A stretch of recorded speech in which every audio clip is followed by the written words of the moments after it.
விஜயோட அரசியலுக்கு பிறகு வரக்கூடிய இளைஞர் கூட்டம் வந்து தமிழ்நாட்டோட சாபக்கேடு. இவர்களை வந்து நம்ம அரசியல் படுத்த தவறி விட்டோமோ.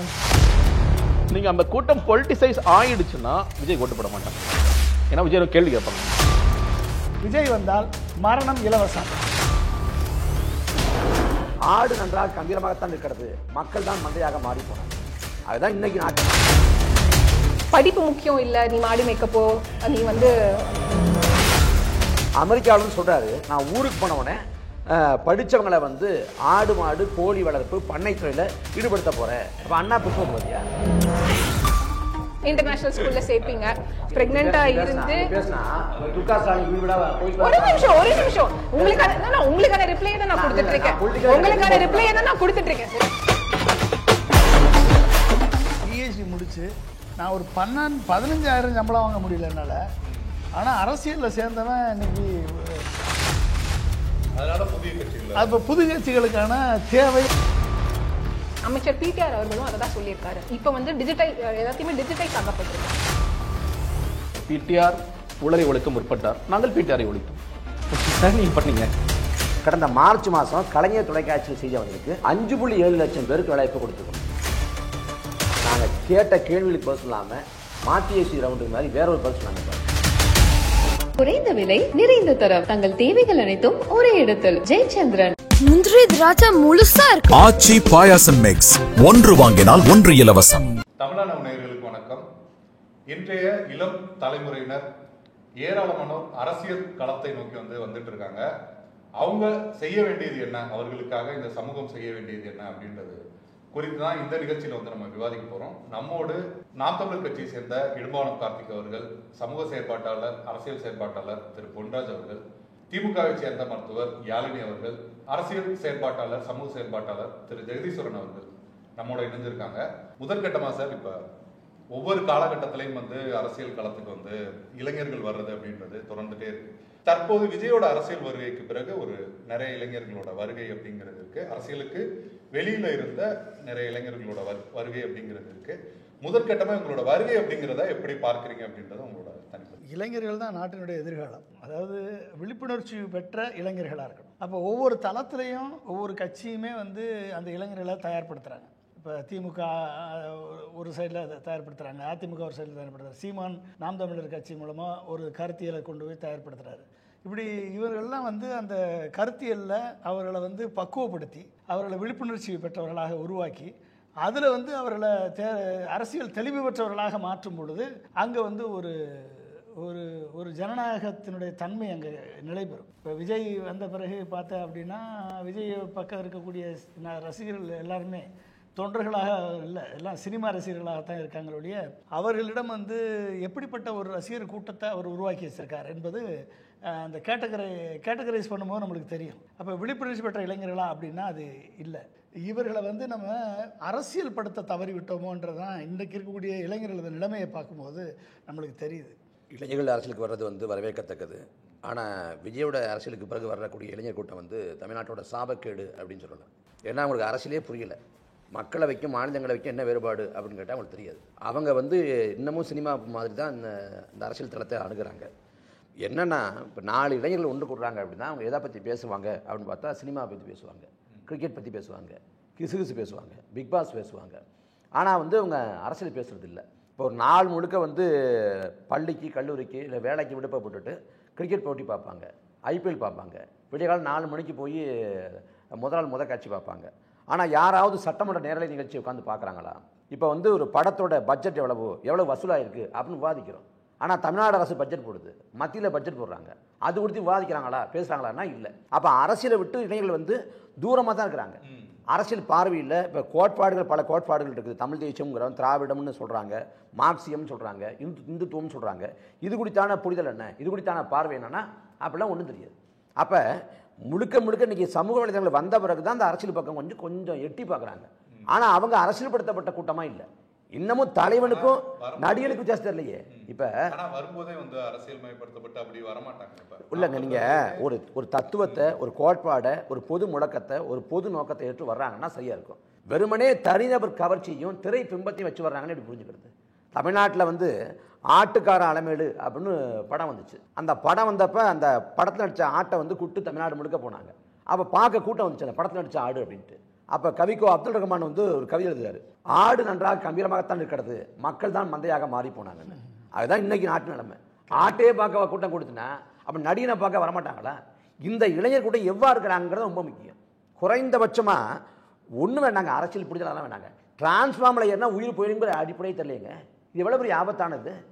அவனை பொறுத்த வரைக்கும் ஒரு செல்ஃபி எடுக்கணும், ரீல்ஸ் பண்ணணும், கத்தணும், டிவிக்கேன்னு கத்தனானே ஒழிய தாவேக்காவோட கோட்பாடு என்னன்னு கேட்டால் அவனுக்கு தெரியல, தலைவருக்கே தெரியலங்கிற வேற கதை.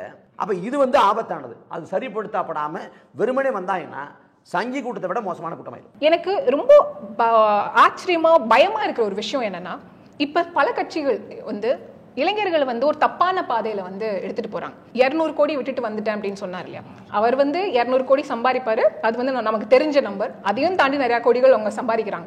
ஆனா இளைஞர்கள் மட்டும் என்ன பண்ணணும், எனக்கு நீ கொடுக்குற பர்மிஷன் வேணாம், எனக்கு நீ கொடுக்குற இன்சென்டிவ் வேணாம், எனக்கு நீ கொடுக்குற சம்பளம் வேண்டாம்னு சொல்லிட்டு நீ வந்து விஜயோட மாநாட்டுக்கு கிளம்பி வா அப்படின்னு புசி ஆனந்த் வந்து இளைஞர்களை அந்த இடத்துல சொல்றான். படிப்பு முக்கியம் இல்லை, நீ மாடி மேய்க்கப்போ, நீ வந்து கல் இறக்க போன்றது இன்னொரு கட்சியும் வந்து சொல்றாங்க. அப்ப இளைஞர்களுக்கு படிப்பு முக்கியம், வேலை வாய்ப்பு முக்கியம்னு திராவிட முன்னேற்ற கழகம் தொடர்ச்சியா அவங்களுக்கு சொல்லிக்கிட்டே இருக்கும். எல்லா ஸ்டூடெண்ட்ஸோட ஸ்கூல் ஸ்டூடெண்ட்ஸ் மீட்டிங்ஸா இருக்கட்டும், இப்போ வந்து நேரு ஸ்டேடியம்ல வந்து ஒரு மீட்டிங் நடக்குது. அதுல முதலமைச்சர் அவர்கள் மாணவர்களுக்கு மட்டும் இல்ல, அங்க இருக்க டீச்சர்ஸ்க்கு வந்து ஒரு சொல்றாரு, மாணவர்களுக்கு நீங்க ஸ்கூல்ல வந்து சயின்டிபிக் டெம்பர் தான் சொல்லி தரணும், அதை தாண்டி நீங்க வந்து சூப்பர்ஸ்டிஷியஸா மூட நம்பிக்கைகள்லாம் சொல்லி கொடுத்தீங்க அப்படின்னா உங்கள் மேல வந்து கடுமையாக ஆக்ஷன் எடுக்கப்படும் அப்படின்னு சொல்றாங்க. படிப்புக்கான முக்கியத்துவத்தை வந்து சொல்றாங்க. அது மட்டும் இல்லாம நீட் போன்ற அந்த எக்ஸாமினேஷன்ஸை வந்து அதிமுக வந்து கையெழுத்து போட்டு கொண்டு வந்தாங்க இல்லையா, அதுக்காக ஒரு அரசாங்கத்துல ஒரு மினிஸ்டீரியல் பொசிஷன்ல உட்கார்ந்துட்டு இருக்கிற துணை முதலமைச்சர் அவர்கள் வந்து இறங்கி போராடி அதோட இம்பார்ட்டன்ஸையும் வந்து தொடர்ச்சியா இளைஞர்களுக்கு சொல்லிக்கிட்டு இருக்காங்க. உங்களுக்காக யாரு நிக்கிறா, உங்களோட முன்னேற்றத்துக்காக யாரு நிக்கிறாங்க அப்படின்றது வந்து அவங்க வந்து கிரிட்டிக்கலா அனலைஸ் பண்ணணும். யங்ஸ்டர்ஸ் தலைவர் தொண்டர்களுக்காக நிக்கிற தலைவராக இருக்கணும்.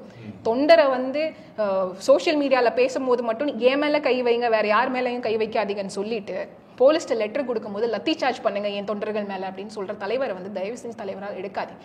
நாம் தமிழர் கட்சி வரும்போது கூட ஆரம்ப காலத்துல வந்து இதே போன்ற விமர்சனம் இந்த அளவுக்கு இல்லை, ஆனா அவர்களுமே இந்த மாதிரி கமெண்ட் பண்றாங்க, அரசியல் வந்து இன்னும் புரிதல் இல்லாம இருக்காங்க, யதார்த்தம் தெரியாம பேசுறாங்க, அது போன்ற விமர்சனங்கள் எல்லாம் வந்து முன்வைக்கப்பட்டது. அதே போல ஆனா இந்த அளவுக்கு விமர்சனங்கள் முன்வைக்கப்படலாம். ஆனா தாவேக்காவுக்கு அதை விட அதிகமாவே ஒரு ரசிகர் மனப்பான்மையோட இருக்காங்க அப்படின்னு விமர்சனம் வந்து வைக்கப்படுது. மாற்றம் அப்படிங்கிறது தேவையா, இல்ல வர்றது எல்லோரையுமே வந்து விமர்சனம் வைக்கிறது மூலமா வந்து ஒரு மாற்றமே இங்க நடந்துடக்கூடாது, ஏற்கனவே இருக்கிற கட்சிகள் தான் ஆட்சி செய்யணும் அப்படின்ற ஒரு பிம்பம் அது மாதிரி உருவாக்கப்படுதா? நீங்க எப்படி பார்க்குறீங்க? இன்னைக்கு ஏன்னா நீங்கள் ஒட்டுமொத்தமாக நம்ம வந்து இந்த கட்சிக்குள்ளே போகிற இளைஞர்கள் அந்த கட்சிக்குள்ளே போகிற இளைஞர்களுடைய பார்வையே வேறு மாதிரி மாறிக்குன்னு நினைக்கிறேன். இன்னொன்று என்னன்னு கேட்டிங்கன்னா, நான் சொல்கிறேன் ஒரு காலத்தில் இந்த ஆழ்ந்த வாசிப்பு நானே வாசிக்கிறது இல்லை, பெரிய ஆழ்ந்த வாசிப்பு நான் பெரிய புத்தகத்தை எடுத்து படிக்கிறேன்னா இல்லை. இன்றைக்கி வந்து வாசிப்புங்கிறது வேற ஒரு தளத்தை நோக்கி போயிடுச்சு. எதாக இருந்தாலும் 1.5 நிமிஷத்துக்குள்ள சொல்லு, அதை நோக்கி அதுக்கு மேலே போகாது, கிரிஞ்ச் பண்ணாதுங்கிற அளவுக்கு வந்துட்டான். அவனோட மொழி தான் நம்ம பேசி ஆகணும், அந்த ஒரு இடத்துக்கு போயிட்டான். அப்போ நம்ம இளைஞர்களை வந்து இப்போ வந்து இதை பழக்கப்படுத்தணும்னா நம்மளும் இதெல்லாம் சேர்ந்து செய்ய வேண்டிய எல்லா கட்சிகளுக்குமே அந்த ஒரு இடத்துக்கு நோக்கி வந்துட்டோம் அப்படின்னு பார்க்க. ரொம்ப ஸ்பெசிஃபிக்காக நீங்கள் வந்து விஜய், ஏன்னா விஜயோட கட்சியில் தமிழக வெற்றி கழகத்தில் அறிவிக்கப்பட்ட முதல் நாள் விஜய்ங்கிற தலைவர் பேர் இருந்ததுன்னா அதுக்கு அடுத்த 4 செய்தி தொடர்பாளர்கள் என்னோட பேரும் இருந்தது. நான் ஏன் முதல்ல போய் சேர்ந்த நிறைய பேர் கூட இன்றைக்கும் எப்படி அந்த கட்சியில் போய் சேர்ந்தீங்க, எப்படி இந்த கட்சியில் பயணிச்சிங்கன்னா பல கேள்விகள் இருக்குது. விஜய் அவர்கள் வந்த பொழுதும் என்ன முதல்ல மீட் பண்ணது அந்த கட்சியோட பொலிட்டிக்கல் ஸ்ட்ராட்டஜி ஜான் ஆரோக்கியசாமி தான். நான் கேட்ட 2 கேள்வி தான். இன்றைக்கி அதெல்லாம் மாறிச்சுன்னு வச்சுக்கோங்களேன். பாஜக அதுக்கு பின்னாடி இருக்கிறாங்களா? இல்லை அப்படிங்கிற ஒரு பதில். நீங்கள் யார் பக்கம் நிற்பீங்க? எப்பொழுதுமே பாதிக்கப்பட்ட மக்கள் பக்கம் நிற்பார்கள். இது 2மே சொன்னார் சார் அவர். ஜான்ட்ட நான் கேட்டேன், 1 மணி நேரம் டிஸ்கஷன். அதில் பிரைமாக 2 விஷயங்கள் தான். பாஜக உங்களை பேக்கிங் பண்ணுறாங்களா? இல்லை பிரதர், பாஜக பேக்கிங் பண்ணலை. என்ன இஷ்யூஸில் எப்படி நீங்கள் நிலைப்பாடு எடுப்பீங்க? ரொம்ப ஸ்பெசிஃபிக்காக சொல்லுங்கள், நீங்கள் வந்து ஜென்ரலைஸ் சொல்லுங்கள். எப்பயும் மக்கள் பக்கம் தான் நிற்போம். அப்போ நான் மக்கள் பக்கம் நிற்கிற மாதிரி நான் பேசுவேன், எப்பயும் பரவாயில்லையா நீங்கள் பேசலாம். அதற்கு பிறகு தான் அந்த கட்சிக்குள்ளே போனேன். இன்னும் சொல்லப்போனால் நான் செய்தி தொடர்பாளர் 4 பேரில் நான் ஒரு வித்தியாசமாக தான் பேசியிருப்பேன்.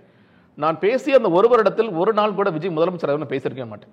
நீங்கள் முன்னாடி தொலைக்காட்சி வேலை பார்க்கும்போது எந்த ஒரு இடத்திலும் யார் வேலை செய்தாலும் முதலமைச்சர் ஆவார். அது சீமான் அவர்களாக இருக்கலாம், உதயநிதியாக இருக்கலாம், எடப்பாடியாக இருக்கலாம், இல்லை விஜயாக இருக்கலாம். வேலை மக்களுக்காக நீங்கள் வேலை பார்த்தீங்கன்னா முதல்வர் ஆவீங்களே தவிர நீங்கள் சும்மா எல்லாம் முதல்வர் ஆக முடியாது. நான் அதை கேட்டிருக்கேன், இது ஃபீட்பேக் கேட்டிருக்கேன். இது ஓகே தான் பிரதர், நீங்கள் வந்து இப்படி தான் நீங்கள் நியூட்ரலாக பேசுகிறீங்க, நீங்கள் அப்படியே பேசுங்க. அப்படி தான் எனக்கு ஃபீட்பேக் வந்துச்சு. அப்படி தான் நான் இன்னொன்று என்ன ப்ரப்போஸ் பண்ணேன்னா, நீங்கள் இப்போ பார்க்குற இதே கூட்டம் அப்போ இருக்குது. ஒரு காட்டுத்தனமான கூட்டம் நம்ம வச்சுருக்கோம். இந்த கூட்டத்தை அரசியல் மயப்படுத்த வேண்டிய அவசியம் இருக்குது. நான் சொல்கிறேன், நல்ல இப்போ வந்து நான் சொல்ல பொன்ராஜ் சார்லாம் பேர் சொன்னேன். இப்போ வந்து ஒரு 30 டீம்ஸ் மாதிரி உருவாக்குவோம். இவங்களை போய் ஒவ்வொருத்தருக்கும் 2 மாவட்டம் இல்லை 3 மாவட்டம் இல்லை தொகுதிகள் ரீதியாக பிரித்து நீங்கள் உங்களை வகுப்பெடுக்க சொல்லுங்கள்.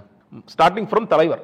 ஏன்னா ஒரு காலத்தில் ஜான் என்ன சொன்னார்னா, தலைவருக்கு நான் அரசியல் கற்றுக் கொடுத்துட்டேன்னு சொல்லி சொன்னார். எனக்கு அதுக்கு பிறகு தெரிஞ்சு ஜானுக்கு அரசியல் தெரியாதுன்ட்டு. ரொம்ப லேட்டாக தான் தெரிஞ்சு. உனக்கு அரசியல் தெரிஞ்சாதானே நீ தலைவருக்கு அரசியல் சொல்லிக் கொடுப்ப அப்படிங்கிறது ரொம்ப இருந்துச்சு. ஏன்னா நீங்கள் அந்த கட்சியில் ஒரு 5 பேர் எப்பயுமே உட்காந்துருப்பாங்க. நான் இன்னைக்கு அடித்து சொல்கிறேங்க, இந்த 5 பேரில் ஒருத்தராவது அவங்க வச்சிருக்கிற கொள்கை புத்தகத்தை பிரித்து முழுசாக படிச்சிருப்பாங்கன்னு சொன்னால் நான் வந்து இந்த ஊரை விட்டு ஓடிடுறேன். 5 பேரில் ஒருத்தர் கூட படிச்சிருக்க மாட்டாங்க. இன்னைக்கு வரைக்கும் நீங்கள் டக்குனு போய் பிஸியானது உங்கள் கொள்கை என்னன்னு சொல்லுங்கன்னு சொல்லி கேட்டிங்கன்னா டிவிக்கே தான் அவரு சொல்லுவார். டாப் டு பாட்டம் அவங்களுக்கு தெரிஞ்சது தலைவர் நாங்கள் என்ன பேசுகிறோம், டிவிக்கே அகேன்ஸ்ட் டிஎம்கே, தளபதி சீமான திட்டு அவ்வளவுதான். அதை தாண்டி பெரிய அதுதான் வந்திருக்கு. நான் தான் சொன்னேன், இந்த கூட்டம் வந்து ஒரு நீங்க சொல்ற மாதிரி இளைஞர்கள் நல்ல கூட்டம். இளைஞர்கள் வந்து நீங்க கொண்டு வந்திருக்கீங்க. சினிமா கவர்ச்சியில் மிக முக்கியமான காரணம், எந்த காரணமும் கிடையாது. கொண்டு வந்துட்டீங்க. அவங்களை அரசியல் பயப்படுத்துறதுக்கான வேலைகளை நீங்கள் பாருங்கன்னு சொன்னா அது என்னைக்குமே அவங்க ஏற்கவே இல்லை. ஏன்னா ஒன்று, தலைவரே அதற்கு தயாராக இல்லை. தலைவராக இருக்கீங்க விஜய் அவர்கள், அவர் முழுசா அரசியல அவர் உள்வாங்குறாரா? அவர் டெய்லி இஷ்யூஸ்க்குள்ள வராரா? பல பிரச்சனைக்கான நிலைப்பாடு கொடுக்குறாரான்னு கேட்டிங்கன்னா இல்லை. பல நேரங்களில் ஜான் வந்து வேற யார்ட்டையாவது அவுட் சோர்ஸ் பண்ணி ஒரு அறிக்கையை கேட்டு அவரோட பேரில் ரிலீஸ் பண்ணிட்டு இருக்காரு அப்படிங்கிறத நான் புரிஞ்சுக்கிட்டேன். இது எல்லாமே அப்படி தான் நடக்குது. மாநாட்டுக்கான ஸ்பீச் ஒருத்தர் ரெடி பண்ணுவார், அதை தலைவர் நல்லா மனப்பாடம் பண்ணி ஒப்பிப்பார். இப்படித்தான் இந்த கட்சி செயல்பட்டு கொண்டே இருந்தது. அது நிறைய அதிருப்திகள் எனக்கு தொடர்ச்சியாக இருந்து கொண்டே இருந்தது. கடைசி வரைக்கும் அந்த அரசியல் மயப்படுத்துவதற்கான வேலைகள் ரொம்ப நடக்கவே இல்லை. ஒன்று. இன்னொன்று, தமிழக கழகத்தில் இருக்கிற இந்த இளைஞர்களுக்கு வந்து சொல்ல குவாலிட்டி ஆஃப் லைஃப் தான் அவங்களுக்கு முக்கியம். பசின்னு என்னன்னு தெரியுமா? அதெல்லாம் தெரியாது. தலைவனுக்கும் தெரியாது, தொண்டருக்கும் தெரியாதுங்கிற மாதிரி நிலைமை இருக்கு. சரி, நீங்கள் படிக்க தயாராக இருக்கிறீங்களா? இல்லை நீங்கள் வந்து பாதிக்கப்பட்டிருக்கீங்களா? காவல்துறை பாதிக்கப்பட்டிருக்கீங்களா? ஒரு கவர்மெண்ட் ஆஃபீஸ் பாதிக்கப்பட்டிருக்கீங்களா? இல்லை கடுமையான பாதிப்பு ஏதாவது ஏற்பட்டிருக்கா? எதுவுமே ஏற்படுத்தல் அப்படிங்கும் போது அவங்களுக்கான இயல்பான தாக்கம், இயல்பான இன்ஸ்பிரேஷன்ங்கிறது நடக்கவே நடக்காது. அப்போ சரி, வந்த கூட்டத்தை நம்ம தக்க வச்சு அவர்களுக்கு சொல்லிக் கொடுக்கணும் அப்படிங்கிற வேலையை செய்ய வேண்டியது தலைமை தான் நான் பார்ப்பேன். இன்னொன்று, நீங்கள் இப்போ விஜயோடைய கூட்டத்தை பொலிட்டிக்கலாக வச்சுக்கணும்னு அவங்க வேலை பார்க்குறாங்க. ஏன்னா நீங்கள் அந்த கூட்டம் பொலிட்டிசைஸ் ஆயிடுச்சுன்னா விஜய் ஓட்டு போட மாட்டாங்க. ஏன்னா விஜய் கேள்வி கேட்பாங்க, அவங்க என்ன தலைவரை நீ இப்படி பண்ணிட்டு இருக்க, நீ ஏன் தலைவரை ஊரை விட்டு ஓடணும்னு அவங்க கேள்வி கேட்பான். நீ ஊரை விட்டது ஓட்டுறது கரெக்டாக தான் தலைவரை, நான் ஸ்டாண்ட் வித் விஜய்னு போடுறேன்னு வச்சுக்க, அந்த நிமிடம் வரைக்கும் தான் அவரோட ஓட்டு அங்கே தங்கும். சார், பொதுவாக வந்து யாருமே சொன்ன மாதிரி இதுக்கு முந்தைய காலகட்டத்தில் இருந்த ஆட்சி வந்து என்னென்ன பண்ணியிருக்காங்க, தலைவர்கள் யார், அவங்க என்ன கொள்கையை பேசுறாங்க, இதெல்லாம் பார்க்கணும் அப்படின்னு சொன்னாங்க. பொதுவாக இளைஞர்கள் எப்போதுமே வந்து ஒரு மாற்று அப்படின்னு வர்றவங்க பக்கம்தான் அதிகமாக வந்து திரள்ற விஷயங்களை பார்க்க முடியுது. ஏற்கனவே இருந்த கட்சிகள் என்ன செஞ்சிருக்காங்க, அந்த விஷயங்களை தாண்டி ஒரு புதிதாக வர்ற கட்சி, இல்லை புதிதாக ஒரு கொள்கை பேசுகிற கட்சி அப்படின்றது பக்கம் தான் வந்து போகிறாங்க. இதற்கு என்ன சட்டம்? அதாவது மாற்று அப்படின்றது வந்து எப்பயுமே மாற்றத்திற்கான தேவை இருக்குது. மாற்றத்திற்கான தேவை எப்பயும் இருக்குது. ஏன் அந்த தேவை வருது அப்படின்னா வந்து இருக்கக்கூடிய ஆல்ரெடி எக்ஸிஸ்டிங் கட்சிகளில் வந்து அந்த இளைஞர்களுக்கான அவங்களுக்கான வாய்ப்புகள் இல்லை. இளைஞர்கள் பங்கு பெறக்கூடிய வாய்ப்புகள் பல்வேறு மட்டங்களில் அவங்கள வந்து அப்சர்வ் பண்ணி அவங்களுக்கு பொறுப்புகளை கொடுத்து அவங்கள அரசியல்படுத்தி அவங்களுக்கு வந்து வாய்ப்புகளை கொடுத்து அவங்கள மேலே கொண்டு வர்றதுக்கான படிநிலை உயர்வு வந்து அங்கே இல்லாமல் போகிறதுனால மாற்றம் வந்து கண்டிப்பாக தேவையாக இருக்குது. ஒரு சைடு. இன்னொரு சைடு ஊழல் என்பது வந்து எங்கும் சர்வசாதாரணமாக நிறைஞ்சிருக்கு. இது ஊழல் இப்போ நேற்று வந்ததில்லை. கிமுக்கு முன்னாலே ஊழல் இருக்குது. ரோமானிய பேரரசிலே ஊழல் இருக்குது. இன்றைக்கி வரைக்கும் அது இருந்துக்கிட்டு தான் இருக்குது. இப்போ ஊழலை வந்து ஒரு பாயிண்ட் ஆஃப் வியூவாக வச்சு இன்றைக்கி வந்து நம்ம ஒழிச்சாகணுன்றது அடிப்படை விதி. ஊழல் இல்லாத சமுதாயம் தான் வந்து நல்லபடியாக வரும். ஊழலை வந்து யாரும் நம்ம சப்போர்ட் பண்ண முடியாது. ஆனால் அதை எவ்வளோ தூரம் குறைக்க முடியும்னு பார்க்கணும். முற்றிலுமாக ஒழிப்பது கஷ்டம்.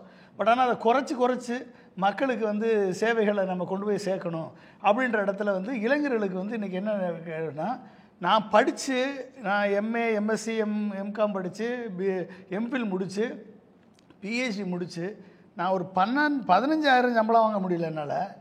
ஆனால் அரசியலில் சேர்ந்தவன் இன்றைக்கி டாட்டா இனோவாவில் வர்றான், கார் வச்சுருக்கான், இப்போ எந்த வேலையுமே பார்க்காம ஜாலியாக இருக்கான். அப்படிங்கும் போது வந்து அவங்களுக்கு வந்து அந்த வெறுப்புணர்வு ஆட்டோமேட்டிக்காக வந்துடுது. அதனால புதிய கட்சிகள், அப்போ புது கட்சிகளுக்கான தேவை, அந்த மாற்று கட்சிகளுக்கான தேவைன்னு இருக்குது. ஆனால் மாற்று கட்சிகளோட தேவை எந்த அடிப்படையில் வருது அப்படின்னா, வெறும் வெறுப்பின் அடிப்படையில் வந்து பிரயோஜனம் இல்லை. அங்கே தான் புரிதல் என்ற அடிப்படையில் வரணும், அந்த ஐடியாலஜிக்கல் அடிப்படையில் வரணும். அப்போ என்ன அர்த்தம்?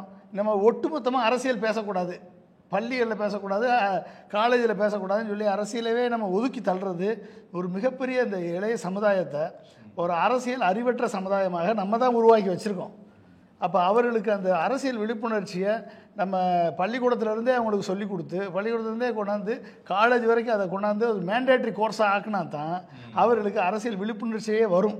அப்போ மாற்றத்தை விரும்பி வரக்கூடிய இளைஞர்கள், இப்போ லோக்சக்தாவில் இவர் வந்தார், இன்றைக்கி இது மாதிரி எத்தனை இளைஞர்கள் வந்து வெளியே வந்தாங்க.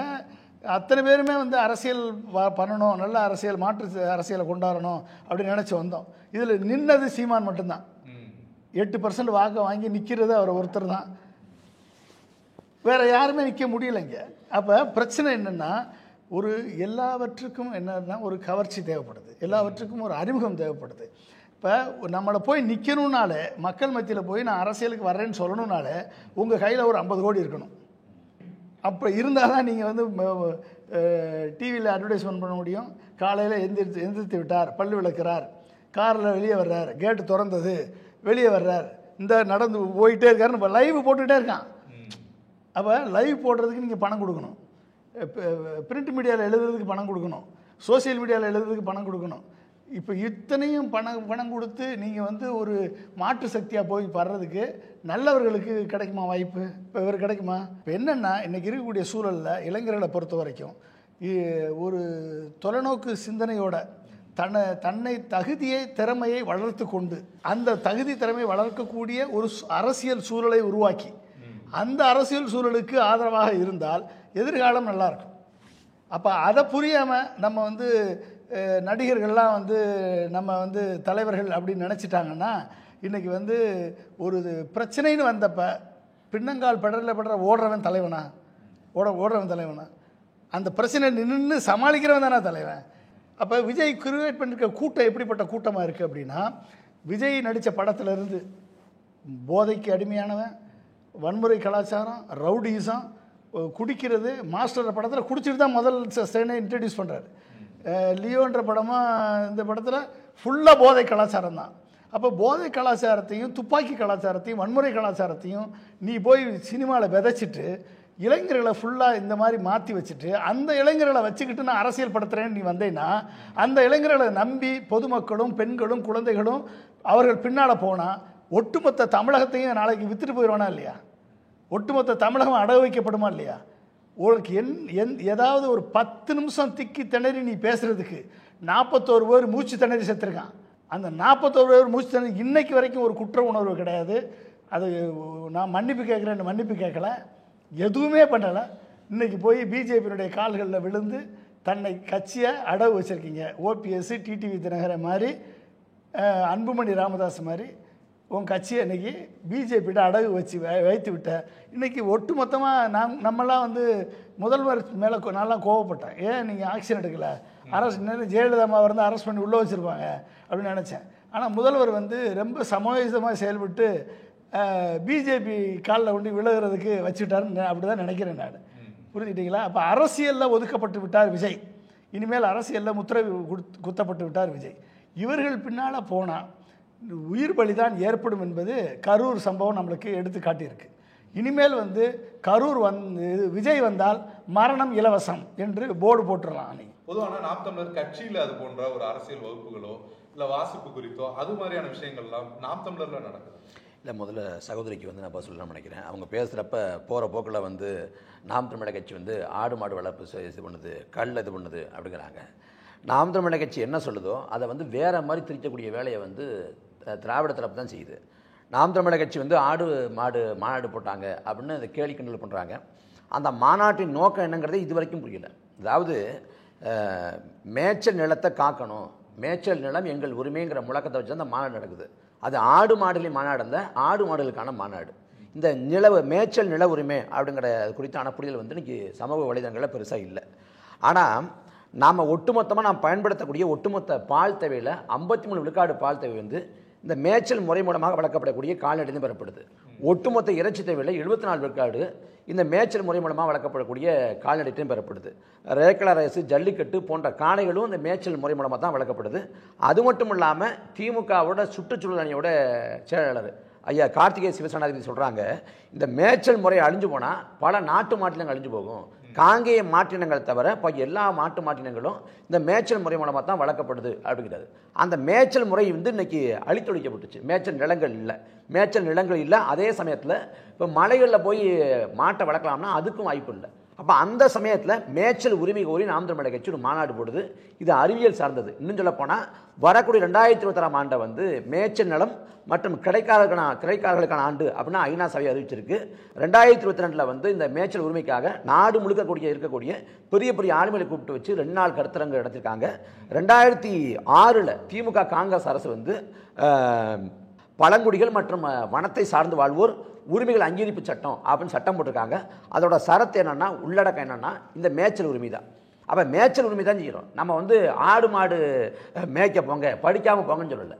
நாம் தமிழர் கட்சியின் பிரதான முழக்கம் வந்து படித்தவர் படிக்காதவர் அனைவருக்கும் அரசு வேலை, நீ படிக்காதவரை இல்லைங்கிற நிலையை உருவாக்குவது அடுத்த வேலை. இதுதான் பிரதான முழக்கம். அந்த காலகட்டங்களில் வர்ணாசிரம கோட்பாட்டால் கல்வி மறுக்கப்பட்டுச்சு. இன்றைக்கி வர்ணாசிரம கோட்பாட்டால் கல்வி மறுக்கப்படலை, மாறாக வர்க்க வேறுபாட்டால் மறுக்கப்படுது. நான் வந்து பின்தங்கி இருக்கேன் பொருளாதாரத்தில், நான் வறுமையில் இருக்கேன், ஏழ்மையில் இருக்கேன், கடன் வாங்கி கல்வி இருக்கக்கூடிய சூழல் இருக்குது. இப்போ நாம் தமிழர் கட்சியோட ஆட்சியில் வந்து கல்வி பொதுமைப்படுத்தப்படும், கல்வி வந்து ஒரு விற்பனை பண்டமாக சந்தை பொருளாக இருக்காது அப்படின்னு சொல்கிறோம். அதே சமயத்தில் ஆடு மாடு வளர்ப்புங்கிறது ஒரு தொழில், அதை வந்து நிறுவனப்படுத்தி அந்த கிராமப்புற பொருளாதாரத்தை வளர்த்தெடுப்போம் அப்படின்னு சொல்கிறோம். இப்போ இங்கே பால்வளத்துறை அமைச்சர் இங்கே ஒரு பாயிண்ட்டு இவர் சொல்கிறதுக்கு ஆட் பண்ணுறேன். 2011 நான் வந்து ஆடு மாடு திட்டங்களை வந்து ஜெயலலிதாட்ட சொல்லும் பொழுது நான் என்ன சொன்னேன்னா, ஒரு 10லேருந்து 100 மாடு ஒரு கிராமத்துக்கு நீங்கள் கொடுக்குறீங்க அப்படின்னா, ஆடு மாடு கொடுக்குறீங்கன்னா மேய்ச்சல் நிலம் வந்து ஒரு 10 ஏக்கர் வந்து புறம்போக்கு நிலத்தை நீங்கள் வந்து மேய்ச்சல் நிலமாக மாற்றுங்கன்னு சொல்லி நான் சொல்லியிருக்கேன். அதுக்காக தான் அவர் போராடுறாரு. அது கண்டிப்பாக அந்த மேய்ச்சல் நிலம் இருந்தால் தான் இது வந்து இந்த நம்ம கால்நடையை நம்பி தான் மிகப்பெரிய ஒரு பொருளாதாரமே கிராம பொருளாதாரம் முன்னேற வருது. அப்போ அந்த கால்நடை வந்து எப்படி வரும்? அந்த அந்த மேய்ச்சல் நிலம் இருந்தால் தான் அது வந்து ஒரு ஆரோக்கியமான ஒரு கால்நடையாக வரும். அப்போ அவர் எடுத்துக்கூடிய முயற்சி அது நல்ல முயற்சி, அது தவறான முயற்சின்னு சொல்ல முடியாது. இப்போ பால்வளத்துறை அமைச்சர் இருக்குது. பால்வளத்துறைக்கு பால் எங்கேருந்து வருது? பால்லேருந்து வெண்ணெய், பாலாடை, பால்கோவா தயார் செய்கிறாங்க. அப்போ அந்த பாலை எங்கேருந்து கொள்முதல் பண்ணுறாங்க? அப்போ இது தொடர்பான ஒரு சந்தை இருக்குது, இது தொடர்பான ஒரு வர்த்தகம் இருக்குது. அது நிறுவனப்படுத்தி படித்தவர் படிக்காத எல்லாருக்கும் அரசு வேலை தருவோம் அப்படின்னு சொல்கிறோம். ஆனால் எங்களோட நாங்கள் சொல்கிற அந்த செயல் திட்டங்களை முழக்கங்களை அப்படியே திருச்சி பரப்புறாங்க. இப்போ அறிஞர் அண்ணா வந்து அந்த மாபெரும் தமிழ் கனவு புத்தகத்தில் இருக்குது.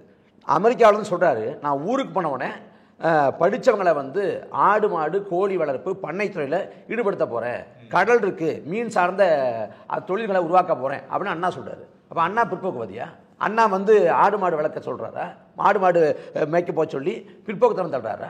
அப்போ நாம் தமிழர் கட்சியின் செயல் திட்டங்கிறது ரொம்ப அறிவியல் சார்ந்தது, தொலைநோக்கு சார்ந்தது. அதனால் அதை வேற மாதிரி புரிஞ்சுக்கிட்டு திரிக்காதீங்க அப்படின்னு சொல்கிறேன். ஒரு கூடுதல் செய்தி வந்து நீங்கள் பேசுகிறப்ப வந்து தாவேக்கா ஒப்பிட்டு சொன்னீங்க, முற்றிலும் நான் மறுக்கிறேன். நாம் தமிழர் கட்சியோட பிள்ளைகள் வந்து நேற்று கட்சி சேர்ந்ததுலேருந்து 15 ஆண்டாக படிக்கக்கூடிய வரைக்கும் எல்லாருக்கும் அரசியல் புரிதல் உண்டு, ஒரு பொது நோக்கம் உண்டு. அவங்க யாரும் கட்சியில் யாராவது ஒருவர் வந்து அண்ணன் சீமானை வந்து தலைவர்னு சொல்லி இங்கே பார்க்க முடியாது. எல்லாருமே தலைவர், பிரபாகரன் தலைவரும்பாங்க. அப்போ இல்லை யார் வைக்கலான்னா திராவிட தரப்பு. இப்போ இன்னும் நான் சொல்கிறேனே, ஆபாசம் பேசுகிறாங்க, அப்படி பேசுகிறாங்க, இப்படி பேசுகிறாங்க, வைக்கலாம். இப்போ சிவாஜி கிருஷ்ணமூர்த்தி ஒருத்தர் இருக்கார் இந்த கட்சியில். அந்த கட்சியில் வந்து அவர் வெளிப்படையாக பொதுமண்டலத்தை பேசுகிறார். இப்போ கடந்த காலத்தில் வெற்றி கொண்டா இருந்தார், தீப்பொறி ஆர்வம் இருந்தார், நல்ல நடராஜன் இருந்தாங்க. அவங்க பேச்சு என்ன மாதிரி இருந்துச்சு? அன்றைக்கி ஆபாசம் அவங்க பேசலையா? ஜெயலலிதா அம்மையார் குறி வச்சு அவங்க பேசலையா? அதனால் அதை பொதுமைப்படுத்தி, அதாவது நாம் தமிழர் கட்சி பொதுமைப்படுத்தாமல் நாம் தமிழர் கட்சி தான் பண்ணுது, நாம் தமிழர் கட்சி தான் ஆபாசமாக பேசுகிறாங்க என்பது போல் இந்த சித்திரைக்கு தான் நான் வன்மையாக இருக்கிறேன். அப்படி நாம் தமிழர் கட்சி இல்லை. ஒருவேளை யாராவது ஒருத்தர் வந்து தனிநபர் தாக்கு கொடுத்துட்டாலோ இல்லை கடுமையான வார்த்தையில் பயன்படுத்திட்டாலோ நாம் தமிழர் கட்சி தலைமை கண்டிக்குது. அவ்வாறு பேசாதீங்க, அப்படி எழுதாதீங்க அப்படின்னு கண்டிக்குது. அப்போ நாங்கள் வந்து ரொம்ப முற்போக்காக கட்டுக்கோப்போட ஒழுங்கோட நாங்கள் வழிநடத்தி கொண்டு போகிறோம். நாம் தமிழர் கட்சியோட பொதுக்கூட்டங்கள், திருமண கூட்டங்களை பாருங்கள், எந்த கூட்டத்தையும் காவல்துறைக்கு வேலை கிடையாது. காவல்துறை ஓரமாக உட்காந்துருப்பாங்க. ஏன்னா எங்களுக்கே கட்டுப்பாடு இருக்குது. நாங்கள் வந்து சாலை ஓரம் பொதுக்கூட்டம் போட்டால் கூட மக்களுக்கு தொந்தரவு இல்லாமல் எங்கள் ஆட்களை வழி நடத்துவாங்க. அப்போ நாம் தமிழர் கட்சி தமிழ்நாட்டில் இருக்கக்கூடிய கட்சிகளில் ரொம்ப முற்போக்காக, இன்னும் சொல்ல போனால் கட்டுக்கோப்போடு ஒழுங்கோடு நேர்த்தியோடு ஒரு அரசியல் படுத்தப்பட்ட பெரும் படையை கொண்டிருக்கிறோம்.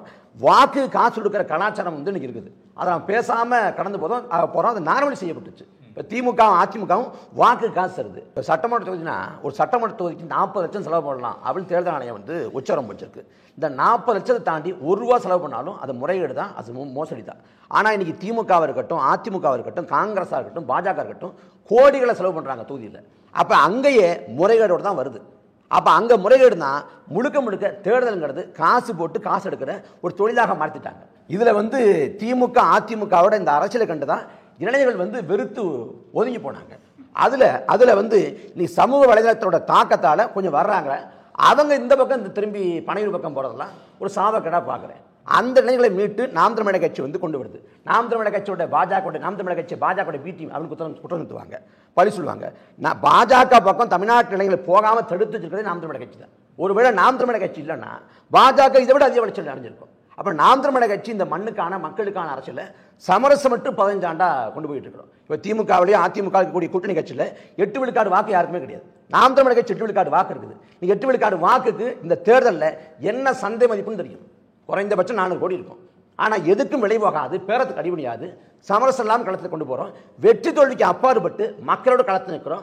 மக்களுக்காக உரிமை சார்ந்து போராட்டம். காவிரி, முல்லை பெரியாறு, பாலாறு, கச்சத்தீவு, மீத்தேன், கைட்டோரப்பணி, 8 வழிச்சாலை, உயிர்மலித்த கோபுரம், ஸ்டெர்லைட், அணுவுல, அணுக்கல் மையம் எல்லா காலத்திலும் நிற்கிறோம். தானே புயல், ஒக்கி புயல், நிவர் புயல், மிக்சாம் புயல், சென்னை பெருவெள்ளம்னு எல்லா மக்கள் கஷ்டப்பட்ட காலத்தையும் நாம் தமிழக நிற்குது. அப்படி 15 ஆண்டுகளாக களத்தில் எங்களை நிரூபித்து நாங்கள் 8 விழுக்காடு வாக்கில் பெற்றுக்கிறோம். அப்போ எங்கள் கிட்ட கூடிய இளைஞர் கூட்டம் எல்லாம் அரசியல் படுத்தப்பட்ட கொள்கை தெளிவு கொண்ட நோக்கம் கொண்ட அப்பழுக்கற்ற இளைஞர் கூட்டம்.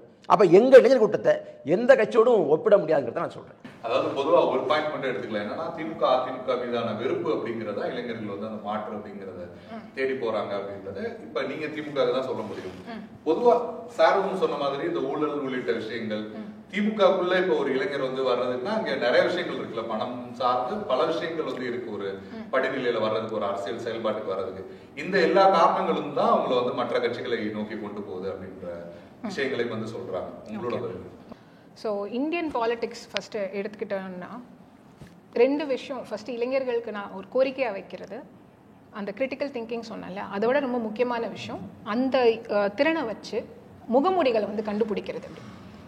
RSS என்ன பண்ணுது அப்படின்னா ஆன்டி கரப்ஷன் மூவ்மெண்ட்ஸ்னு நிறைய ஆன்டி கரப்ஷன் மூவ்மெண்ட்ஸ் வந்து ஆரம்பிக்குது. ஏன்னா திருப்பி அதுதான் மக்கள்கிட்ட வந்து படங்கள் மூலியமாகவும் ரொம்ப ஈஸியாக அதை கொண்டு போய் சேர்க்குது. சார் சொன்ன மாதிரி ஆன்டி கரப்ஷன் ஒரு கொள்கையாக இருக்க முடியாது. சார் சொன்ன ஜெயபிரகாஷ் நாராயணன் அவரும் ஆன்டி கரப்ஷன் தான் ஆரம்பிச்சார். இன்ஃபேக்ட் அவர் வந்து RSSல வந்து RSSோட அங்கமாக இருந்திருக்காரு. RSS தலைவர்கள் வந்து அவங்களுக்கு சப்போர்ட் பண்ணுவாங்கன்றதையும் அவர் நினைச்சிருக்காரு. ஜோதி பாசு அப்படின்ற வந்து கம்யூனிஸ்ட் அவர்களையும் வந்து கூட வாங்க, நீங்க வந்தீங்கன்னா அவங்க போயிடுவாங்க அப்படின்ற வாதத்தையும் அவர் வச்சிருக்காரு. கடைசியாக அவர் கவலையாக சொன்னதுமே RSS மயம் ஆகியிருக்கு. நம்ம என்ன சொல்றது, நம்ம ஒரு கொள்கையோட வந்தோம், அந்த கொள்கையை வந்து சார் சொன்ன மாதிரி கவலைப்பட்டுட்டு தான் அவர் போனார். அதுக்கு அடுத்தது பாருங்க, Anna Hazare movement, anti corruption movement. So அந்த மூமெண்ட்டையும் தூண்டி விட்டு at the end of the day அந்த மூவ்மெண்ட்ஸ்லாம் ஒரு கூட்டம் சேர்றாங்க இல்லையா, அந்த கூட்டங்கள்லாம் வந்து என்ன பண்றாங்கன்னா RSS மயமாக்கி இமிடியேட்டா அந்த பக்கத்துக்கு எடுத்துட்டு போறது. ஸோ உங்களோட இளைஞர்களோட இமோஷன்ஸை தூண்டி உங்களை ஒன்று சேர்த்து அதுக்கப்புறம் அந்த என்டையர் மூவ்மெண்ட் வந்து உங்க பக்கம் கொண்டு போறது அப்படின்றது வந்து RSSோட ஒரு டாக்டிக்கா இருக்கு.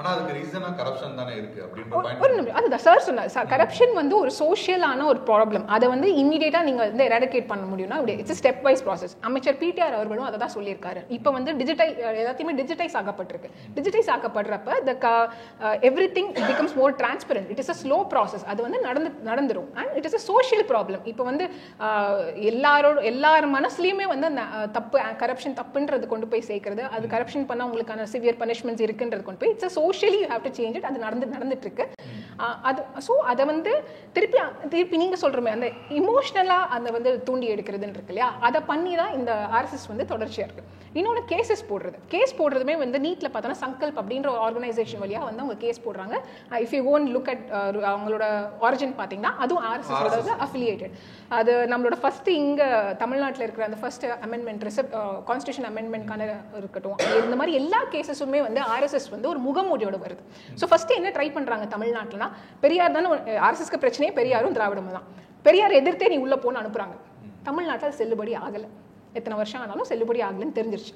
அடுத்து இன்னொன்று, நீ பெரியாரையும் கொள்கை தலைவராக ஏற்றுக்கோ, ஆனால் கடைசி அப்படி நீ வந்து ஒரு ஃபேக்ஷனுக்கு ரெடியாக தேர்ட் ஃபேக்ஷனாக நீ மாறு, அதுக்கப்புறம் உன் கூட்டத்தை நான் எடுத்துக்கிறேன் அப்படின்னு வந்து அவர் விஜய் வந்து இப்போ ரொம்ப சீக்கிரமாகவே வந்து கொண்டு போய் சேர்ந்துட்டாரு. அது கொஞ்சம் அவரோட என்ன சொல்றது தலைமை தன்மை இல்லாதனால ரொம்ப சீக்கிரமே போய் அதெல்லாம் சேர்ந்துட்டாங்க. இங்க சிபிஐ வேணும் கொள்கை எதிரின்னு சொல்லிட்டு சிபிஐக்கு தான் எங்க கேஸ் போகணும்னு சொல்றப்ப ஆப்வியஸா அவங்க போய் சேர்ந்துட்டாங்கன்றது இட்ஸ் ஆப்வியஸ்.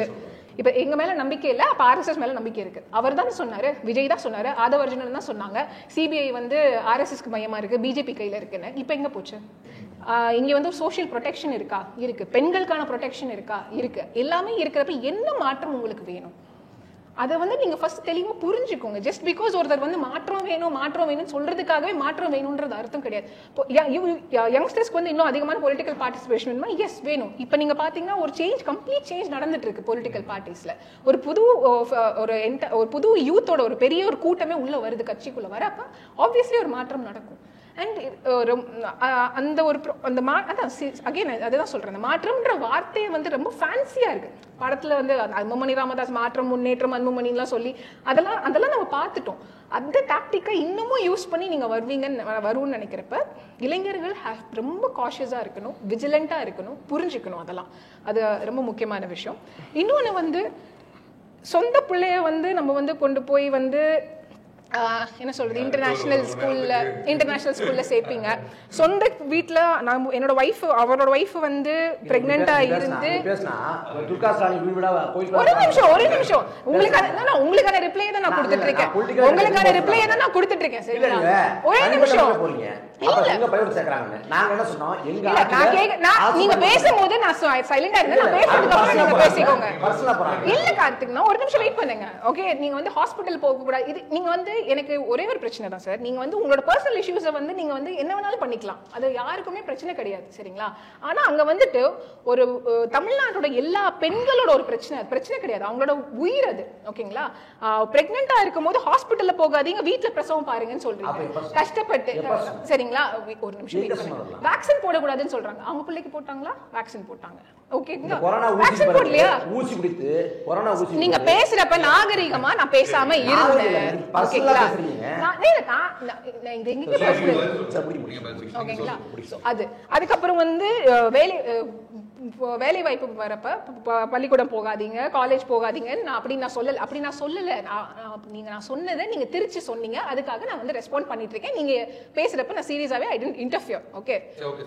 சோ ஒரு இளைஞர்களுக்கு வந்து தொடர்ச்சியா படிப்பு முக்கியம், வேலை வாய்ப்பு முக்கியம் அப்படின்னு ஒரு அரசாங்கமும் ஒரு கட்சியும் தொடர்ச்சியா பேசிட்டு இருக்கிறப்ப, அதுக்கான எஃபர்ட்ஸ் எடுத்துட்டு இருக்கிறப்ப நம்மளுக்கு வந்து முன்னாடி சொன்ன மாதிரி ஒருத்தர் வந்து நீங்க வேலைக்கு போகாம கட்சி கூட்டங்களுக்கு வாங்கன்றாரு, இன்னொருத்தர் வந்து வேலைக்கு போகாம மாடு மேய்ங்க, கோ ஃபார் அந்த டைப் ஆஃப் மாடு மேய்க்கிறது, அந்த டொமைனுக்கு போங்க அப்படின்றாங்க.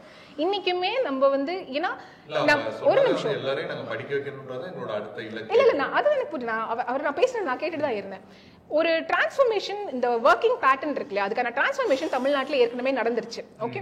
ஸோ அது அக்ரிகல்ச்சராக இருக்கட்டும், இன்னைக்குமே வந்து இன்னொரு விதமான உணர்ச்சியை தூண்டுறது வந்து விவசாயம்ன்ற உணர்ச்சியை நீங்கள் தூண்டுறீங்க. விவசாயம் முக்கியம், அனிமல் ஹஸ்பண்ட்ரி முக்கியம். இது எல்லாமே வந்து கவர்மெண்ட் வந்து it is taking care of it.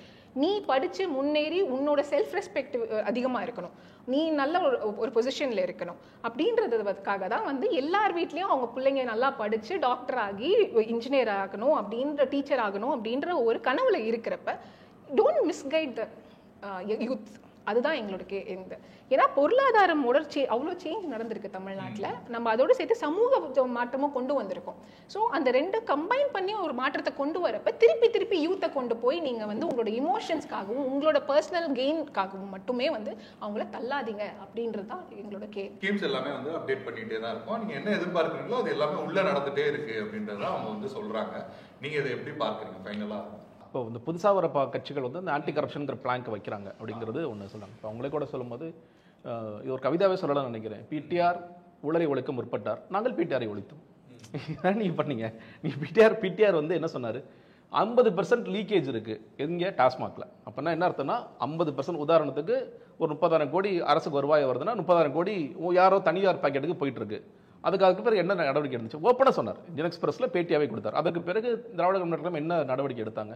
அவர் வந்து தூக்கி வேற இதில் போட்டார். ஃபினான்ஸில் அவர் வந்து நிறைய சில விஷயங்கள் சரியாக பண்ணுறாரா பண்ணலையா, அதை தாண்டி அவர் மிகச்சிறந்த அறிவாளியாக எல்லோருக்குமே தெரியும். நீங்கள் வந்து கட்சியெல்லாம் தாண்டி பீட்டர் ஒரு மிகச்சிறந்த அறிவாளின்னு சொல்லப்போனால் நேஷனல் லெவலில் அவர் இருக்க வேண்டிய ஒரு நபர் அப்படிங்கிற அளவுக்குலாம் இருக்குது. பட் திராவிட முன்னேற்ற கழகம் அதை எப்படி பார்த்தது அப்படிங்கிறது ஒரு விஷயம். இன்னொன்று இளைஞர் பற்றி சொன்னாங்க, நிறைய வந்து நாங்கள் ஒரு ஆமாம் பண்ணுறாங்க. இளைஞர் மாநாடு நடத்தும் பொழுது அங்கே என்ன நடந்துச்சு, காவாலா டான்ஸ் போட்டால் தான் எங்கள் இளைஞர்கள் வந்து பார்ப்பாங்க அப்படின்னு ஒரு தவறான விஷயத்தை நீங்கள் பண்ணுறீங்க. அங்கேருந்து காவாலா பாட்டு போடுறீங்க, அங்கே வந்து பெரியார் குறித்து பேச வேண்டியது, அண்ணா குறித்து பேச வேண்டியதானே. அப்படி அட்ராக்ட் பண்ணுறது நீங்கள் இளைஞர் பண்ணுவீங்களா, இல்லை காவாலா டான்ஸ் போட்டால் தான் வந்து பார்ப்பான்னு நீங்கள் பண்ணுறீங்களா? நான் அதாவது திமுக எதிர்க்கிறேங்கிற புள்ளியில் நான் பேசலைங்க. ஏன் வந்து வேறு கட்சிகளுக்கு போகிறாங்க அப்படிங்கிற ஒரு அடிப்படையில் இது பாருங்கன்னு நான் சொல்கிறேன். இப்போ வந்து உண்மையிலேயே கிளாஸ் எடுக்கிறாங்க.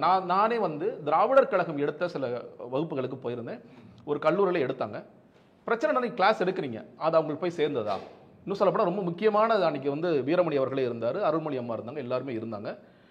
எப்படி வந்து இடஒதுக்கீடு பிரச்சனை எப்படி வந்தது, அதற்கு என்ன தீர்வுகள் முன் வச்சாங்க அப்படின்னு. ஆனால் இந்த பசங்களுக்கு அது உள்ளே போயிருக்கா அப்படிங்கிறது தான் இன்றைக்கி சிக்கலாக இருக்கிறது. ஏன்னா இப்போ சார் கூட பேசுகிறார், உங்களுக்காக நிற்கிற தலைவர்களை பாருங்கள். நீங்கள் இவ்வளோ கிளாஸ் எடுத்து இவ்வளோ அறிவியல் இவ்வளோ வரலாறுலாம் பேசிய பிறகு ஒரு தலைவர் என்ன பண்ணுறாரு, உங்களோட நிற்க, உண்மையாக நிற்க, உறுதியாக நிற்க இப்படி சொல்லி அடிச்சுட்டு போயிடுறாரு. இன்னைக்கு இது ஓடிட்டு இருக்கா இல்லையா? பிராக்டிகலா அவர் நிக்கவே இல்லை, ஓடிட்டாரு.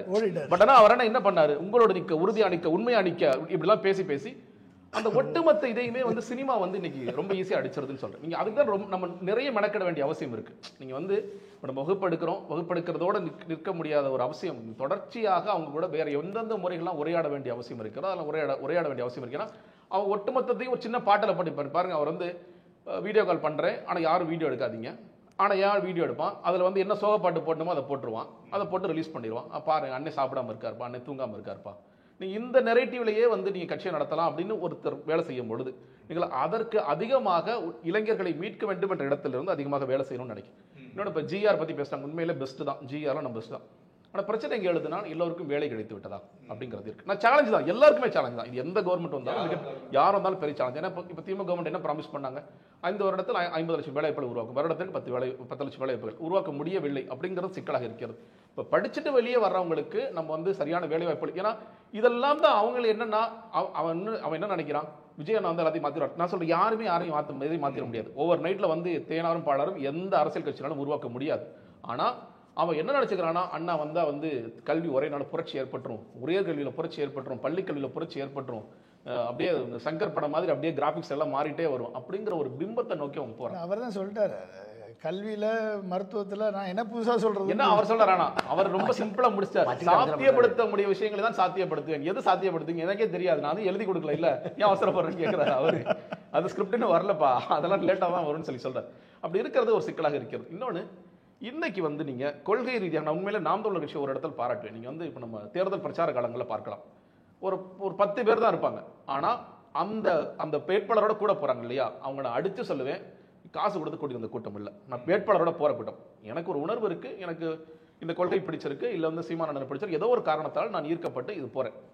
இன்னைக்கு திமுக அதிமுக நம்ம என்ன பண்ணி வச்சிட்டோம், இன்னைக்கு வர்றவங்க எத்தனை பேர் வராங்க, 300 பேருக்கு எத்தனை குவார்டர் வேணும், எத்தனை பிரியாணி பொட்டலம் வேணும், இப்படி நம்ம மாத்தி ரொம்ப ஒரு என்ன சொல்றது ஹைபோதெட்டிக்கலா ஒரு நேர்ல பார்த்தது இல்ல, நேர்ல பார்த்து பேசுறேன். நேர்ல வந்து அவங்க வந்து எலெக்ஷனுக்கு ஒரு நிமிஷம், எலெக்ஷனுக்கு காசு கொடுக்கிறது, மக்களுக்கு காசு கொடுக்கிறது ஒரு விஷயம்.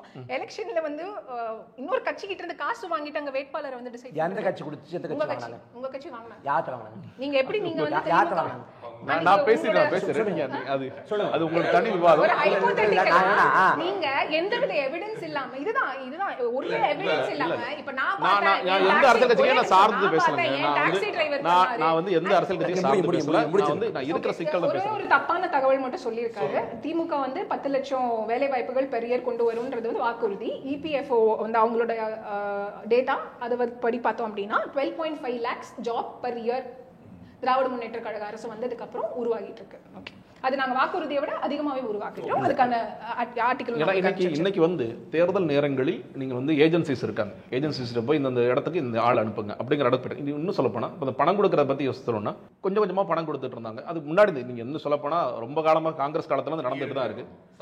ஆமா, இன்னும் சொல்ல போனா ஜெயலலிதா அதை மோசமாக்கினார், மூக்கழகிரி அதை விட மோசமாக்கினார். ஜெயலலிதா ஒரு ஸ்டேஜ்ல நாங்க ஆர்கே நகர்ல வந்து தேர்தல் பிரச்சாரத்தில் ஈடுபட்ட போது அதை நிறுவனமாக்கியது ஜெயலலிதா தான் நான் சொல்லுவேன். அந்த குற்றச்சாட்டு அவங்க மேல இன்ஸ்டிடியூஷனல் சாட்டினாங்க. இப்ப நோட்டு போட்டு எழுதி டிக்கெடி அவனுக்குலாம் காசு கொடுத்துட்டியான்னு, அதை அப்படியே திமுக ஓகே இது நல்லா இருக்கே, இதை நம்ம ஆன்லைனில் எப்படி கொண்டு வரதுன்னு அப்படி அவங்க வேலை பார்க்குறாங்க. இப்போ தொடர்ச்சியாக இது பார்க்கும்பொழுது என்ன ஆயிடுதுன்னு கேட்டிங்கன்னா, இவங்க வந்து காசு கொடுப்பாங்க அப்படிங்கிற ஒரு, அதாவது என்னன்னா இதெல்லாம் சமுதாயத்தில் இருக்கிற பிரச்சனைகளாக நான் பார்க்குறேன். ஏன் ஒரு கட்சியை நோக்கி ஒன்றுமே தெரியாத ஒரு தலைவரை நோக்கி ஏன் இந்த கூட்டம் ஈர்க்கப்பட்டு எனக்கு ஒரு மாற்றம் வேணும், எனக்கு ஒரு மாற்றம் வேணும், ஒவ்வொரு வாட்டியும் போகிறாங்க இல்லையா? ஏன்னா இந்த குறைபாடுகள் இருக்குது, இந்த போதாமைகள் இருக்குது, அதற்காக நான் போகின்றேன்.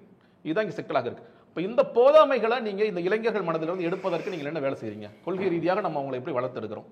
நம்ம எவ்வளவு தூரம் சரியாக இருக்கிறோம்? நீங்க ஊழலே இல்லைன்னு சொல்லிட முடியுமா? இல்ல ஊழல்லாம் ஒளிஞ்சிருச்சுங்க, நீ ஊழல் ஒரு பிரச்சனையா, ஊழல் பேசுறவங்க சமூக நீதி பேச மாட்டேங்கிறாங்க, இப்படியே நீங்க எவ்வளவு நாள் தப்பிச்சுட்டே இருக்க முடியாது இல்ல. நீங்க ஊழல் நடக்குது, ஊழல் நடக்குது, இன்னைக்கு லஞ்சம் கொடுக்கணுமா, ஆஃபீஸில் லஞ்சம் கொடுத்தா ஆகணும், ஆர்டிஓ ஆஃபீஸ் லஞ்சம் கொடுக்கணும், லஞ்சம் கொடுக்கணும், பத்திரப்பதி ஆஃபீஸ் லஞ்சம் கொடுக்கணும், லஞ்சம் கொடுக்கணும். அப்போ அதெல்லாம் உனக்கு வழி ஏற்படுத்துது இல்லை. அப்போ அதற்கான தீர்வாக இது மோசம் அப்படி சொல்லி இன்னொரு தீர்வை எதிர்பார்க்கலாம். அந்த தீர்வு இன்னும் மோசமாக இருக்கு, அது ஒரு படுபயங்கரமான ஆபத்தாக இருக்கிறது. ஆனால் அதற்கு மூல காரணமாக, அடிப்படை காரணமாக நீங்க இருக்கீங்கன்னு நீங்க புரிஞ்சுக்கணும்னு சொல்லணும். நீங்க வந்து ஒரு நல்ல ஆட்சியை கொடுக்க முடியும், ஒரு தூய்மையான ஆட்சியை கொடுக்க முடியும்னா நீங்க யார் வந்தாலும் நம்ம வந்து கண்டுக்க வேண்டிய அவசியமே இல்லை. அதை நோக்கி போகணும். அப்போ இளைஞர்களை மீட்டெடுப்பதுங்கிறதுல நீங்க வந்து சமுதாய சிக்கல்களை நாம் எப்படி களைவதுங்கிறது இருக்கு.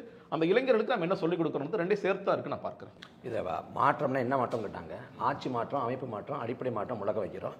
வழக்குள்ள இல்லாத ஒரு மாற்றம் மிகுந்த ஒரு ஆட்சி, அதே போல் லஞ்சம் ஊழல் இல்லாத ஆட்சி, அதைத்தான் நாங்கள் விரும்புகிறோம். நாங்கள் என்னங்கிறத தெளிவாக கொடுத்துட்டோம். இப்போ நாங்கள் கேட்ட கேள்விகளுக்கு பதில் சொல்லாமல் மாற்றி ஏசி ரவுண்டுக்கு மாதிரி வேற ஒரு பதில் சொன்னாங்க பாருங்க. இது என்னன்னா நான் முடிச்சிடறேன். நாகரிக பாடம் எடுத்தீங்க, நான் முடிச்சிடறேன். அதான் ஆண்டுக்கு வந்து 10 லட்சம் பேருக்கு வேலைவாய்ப்பு உருவாக்கும் அப்படின்னு திமுக வாக்குறுதி கொடுத்துருக்கு. கடந்த மார்ச் கணக்கிடும்படி அமைச்சர் தாமோ அன்பரசு சொல்றாரு 2025 செப்டம்பர் 27 EPFO டேட்டா படி 12.5 lakhs சொல்லிறேங்க. நான் லேட்டஸ்ட் டேட்டா உங்களுக்கு நான் வரேன். இல்ல கடந்த மார்ச் அடிப்படை வச்சு சொல்றேன். ஆண்டுக்கு வந்து 10 லட்சம் பேருக்கு வேலைவாய்ப்பு உருவாக்கும்னு திமுக வாக்குறுதி கொடுத்துச்சு. கடந்த மார்ச் மாதம் கலைஞர் தொலைக்காட்சியில் செய்தி வந்திருக்கு. அமைச்சர் தாமோ அன்பரசன் சொல்றாரு 5.7 லட்சம் பேருக்கு வேலைவாய்ப்பு கொடுத்திருக்கோம். செப்டம்பர் 27 தாமோ அன்பரசன் சொல்றாங்க, நான் சொல்லலங்க. அது மார்ச் தானே? தப்பா சொல்றாங்க. மார்ச் தானே? செப்டம்பர் 27 2025. நான் மக்கள் பார்வைக்கு இல்ல இருங்க. நீங்க ஒரு டேட்டா சொல்றீங்க, அதோட அப்டேட்டட் டேட்டா நான் கொடுக்கிறேன். அந்த டேட்டா உங்களால அக்செப்ட் பண்ணிக்க முடியல. நான் அக்செப்ட் பண்றேன் இல்லங்க. ஒரு நிமிஷம் இருங்க. மக்கள் பார்வைக்கு விடுறேன். எல்லா கையிலும் அலைபேசி இருக்கு. இந்த சிஎம் தானே சொல்றாரு, மினிஸ்டர் சொல்றாரு, இங்க சீஃப் மினிஸ்டர் சொல்றாரு. என்ன வித்தியாசம் உங்களுக்கு புரியல? பதட்டப்படாதீங்க, இருங்க. என்ன நீங்க பொய்யான ஒரு இது சொல்றீங்க? நீங்க சொல்லிட்டீங்க, சொல்லி முடிச்சிருங்க. நீங்க சொல்லி முடிச்சிருங்க, நான் சொல்றேன். சரி ஓகே, நீங்க சொல்றீங்க 5.5 னு தாமோ அன்பரசன் மினிஸ்டர் அவர்கள் சொன்னாங்க அப்படினு. மார்ச்ல சொன்னாரா? கரெக்ட்டா? மார்ச் தானே? சொல்லி முடிங்க. மார்ச்சா? என்ன மாசம் சொல்லுங்க? மார்ச் தானே? மார்ச். செப்டம்பர் 27 சரிங்களா? ஹிந்துல reported September 27 2025 12.5 lakh jobs per year. ஓகேங்களா? முடிச்சேன். அதாவது எல்லாருக்குலயும் அலைபேசி இருக்குது, எல்லாருக்குலயும் ஏஐ தொழில்நுட்பம் பயன்படுத்தக்கூடிய வாய்ப்பு இருக்குது. மக்களே பார்த்து முடிவு பண்ணிக்கிட்டோம். ரொம்ப நன்றி. குறைந்த விலை, நிறைந்த தரம், தங்கள் தேவைகள் அனைத்தும் ஒரே இடத்தில். ஜெயச்சந்திரன்.